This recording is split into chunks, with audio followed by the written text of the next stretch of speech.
Oke, assalamualaikum warahmatullahi wabarakatuh. Nah, hari ini adalah pertemuan kita yang kedua, yang mana pada minggu kemarin sudah Ibu jelaskan mengenai KIKD di semester 2. Kemudian yang akan kita bahas pada pertemuan kali ini adalah materi limit dengan konsep, definisi, dan sifat-sifat limit fungsi aljabar. Oke, langsung saja kita mulai. Sebelumnya, untuk kalian mempelajari limit ini, seperti biasa, materi prasyarat yang harus kalian kuasai adalah operasi bilangan bulat. Itu yang paling mendasar pada bagian limit ini ya. Selebihnya nanti setiap subtema akan Ibu kasih tahu ulang hal-hal apa saja yang perlu kalian perhatikan dalam penguasaan materi limit kali ini. Nah, di sini ada gagasan konsep limit merupakan dasar dalam pembelajaran kalkulus, diferensial, dan integral. Apalagi itu kalkulus, diferensial, dan integral. Nanti ini secara sekilas saja ya, tapi untuk definisinya limit itu sendiri, kita bisa mengartikan bahwa dia adalah menuju suatu batas. Bisa dilihat di sini. Dia menuju suatu batas yang tapi batas tersebut tidak bisa diraih. Oke, dalam bahasa matematikanya, hal tersebut atau kondisi seperti ini, dia disebut sebagai limit. Oke, jadi bisa kita tuliskan dalam bentuk ini. Ini kalau kita artikan dalam bahasa matematika, bahwa limit fx atau limit fungsi dari fx, di mana x mendekati a, hasilnya adalah L. Atau, cara membaca yang lain, L adalah hasil dari limit dari fungsi fx di mana x mendekati a. Jadi bebas aja kalian membaca asalkan yang ini adalah fungsinya, yang ini adalah hasil dari limitnya, yang ini adalah x, nilai x mendekati a. Jadi ini sesuatu yang akan kita raih tapi tidak akan bisa diraih. Itulah konsep atau pengertian. Oke, untuk selanjutnya kita perhatikan contoh seperti ini ya. Jadi ada limit fungsi fx di mana x mendekati 1 dan fungsinya adalah ini. Maka kita bisa mencari nilai limitnya ya. Jadi cara menjawabnya ini hanya ilustrasi saja, tapi kita akan mencari cara yang termudah untuk menjawab limit ini, cuman ini hanya untuk konsepnya saja, jadi supaya kalian paham aja. Jadi yang ini limit fungsi untuk x mendekati 1 bisa kalian tuliskan seperti ini, fx-nya kalian ganti dengan jadi cara menulis soal yang sepanjang ini adalah seperti ini saja dalam bentuk limit. Oke, cara mencarinya bisa mencari dengan cara menggunakan tabel. Ini untuk cara yang pertama, dengan cara menggunakan tabel, nanti ada cara lain yang lebih mudah daripada menggunakan tabel ini ya. Ini hanya untuk konsep saja. Jadi untuk x mendekati 1 dari kiri dulu dan 1 dari kanan. Ini x-nya boleh bebas asalkan mendekati 1, 0,8. Ngali kena lo bu pengalaman kayak terakhir. Oke, jadi ini setelah kita masukkan x 0,8, 0,9, 0,9 sampai dengan menuju 1 x-nya yang sebelahnya merecord ya bu hagan minggu depan. Pacu-pacu pun Alits maafin.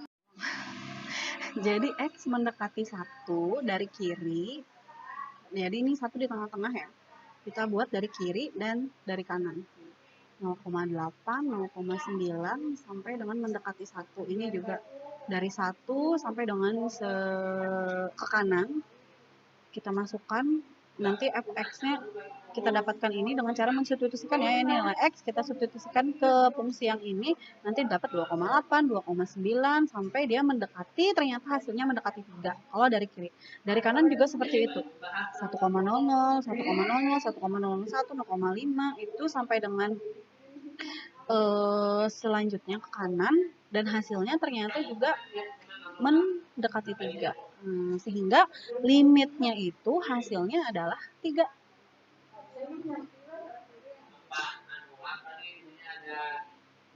Bisa kalian lihat di sini. penjelasannya bisa dibaca. Ini bentuk grafiknya sekilas aja untuk kalian tahu. Nah, ini tadi proses pergerakannya dari X mendekati 1 dari kiri maupun kanan sehingga variabelnya didapat mendekati 3. Tadi sudah jelas lah seperti tabel yang ada yang tadi Ibu jelaskan. Jadi walaupun dari kiri, walaupun dari kanan dia kita masukkan X-nya mendekati 1, hasilnya ternyata mendekati 3. Sehingga nilai limitnya adalah ini. Oke, coba contoh selanjutnya. Sama aja sih. Ini sudah dituliskan dalam bentuk yang tadi. Ini berarti bisa kita tuliskan limit X mendekati 2, di mana fungsi Gx-nya adalah X kuadrat ditambah 4 per X min 2. Ini syaratnya X tidak boleh sama dengan 2. Berarti tadi kan kita tinggal mencari nilai X dan Gx-nya, di mana ini harus mendekati 2 dari kiri dan dari ke arah kanan dia juga mendekati 2. Nanti kita substitusikan nilai yang kita ambil di sini bebas. Misalnya di sini kalian ambil 1,999, 1, berapa di sini asal mendekati 2. Ini juga 2,0001, 2,002 dan selanjutnya ini kita substitusikan ke dalam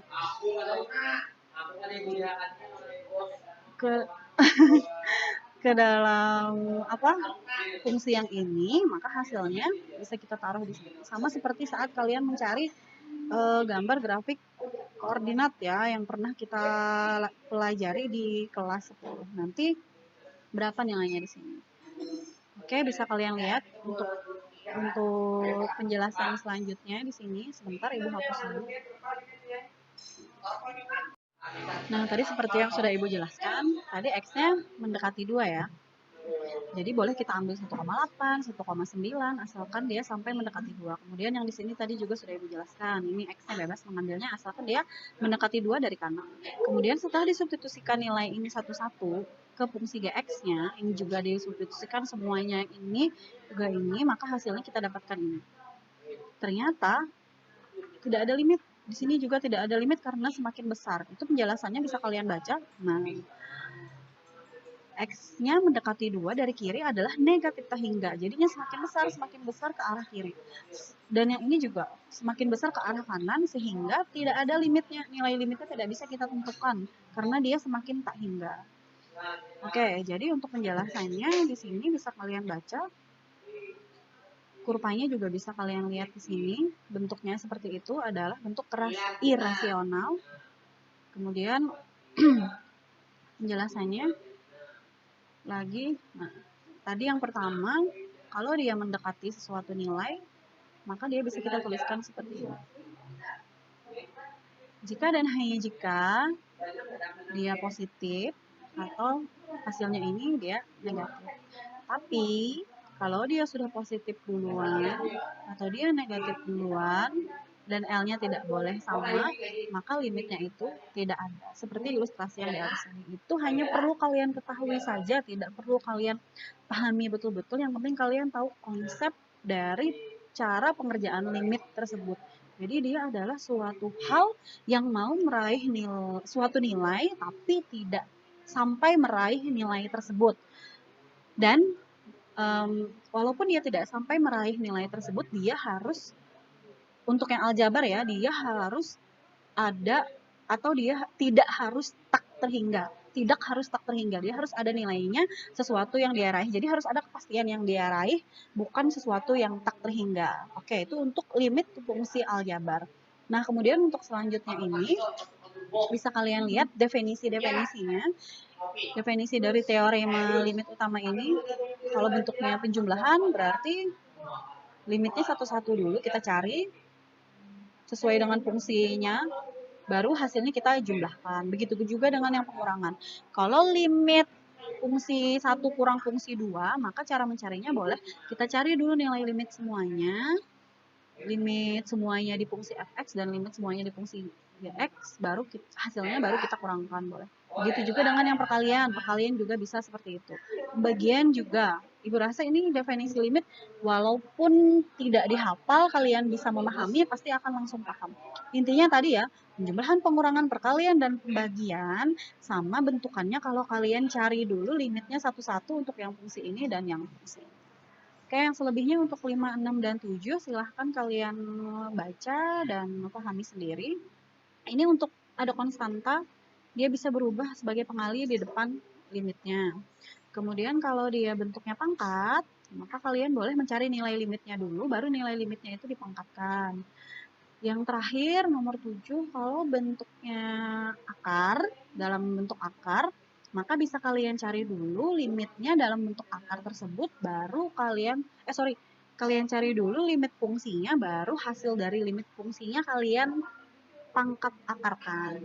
Ya, bisa dimengerti ya, itu tidak perlu dihafal, hanya perlu kalian ingat saja. Oh, kalau jumlah harus dijumlahkan satu-satu dulu, baru hasilnya dijumlahkan.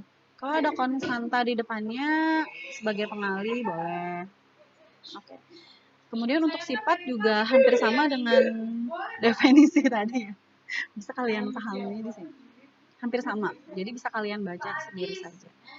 Nah, jadi ini tadi adalah konsep, definisi, pengertian, kemudian sifat-sifat yang harus kalian ketahui pada limit fungsi aljabar. Untuk materi selanjutnya kita akan membahas cara mencari limit fungsi aljabar pada beberapa cara. Jadi nanti ada beberapa cara untuk menentukan limit fungsi aljabar ini sendiri. Akan kita pelajari minggu depan. Oke, hal-hal yang berkaitan dengan limit fungsi ini mudah-mudahan hal-hal yang tidak kalian paham dalam konsep limit ini, silahkan kalian tanyakan melalui grup WhatsApp atau langsung di kolom komentar Google Classroom. Assalamualaikum warahmatullahi wabarakatuh.